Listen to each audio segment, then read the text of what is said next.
নামজারি মিউটেশন জমা খারিজ করতে হলে আপনার কি কি কাগজপত্র লাগবে?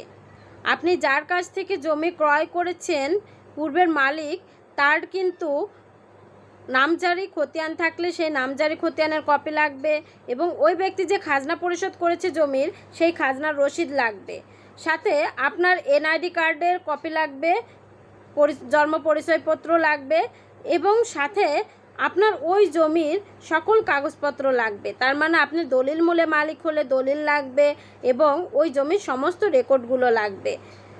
তারপরে আপনি কিন্তু অনলাইনে যদি নামজারির জন্য আবেদন করেন এই ডকুমেন্টসগুলোর মাধ্যমে, তাহলেই কিন্তু আপনার নামে নামজারিটা সম্পূর্ণ হয়ে যাবে।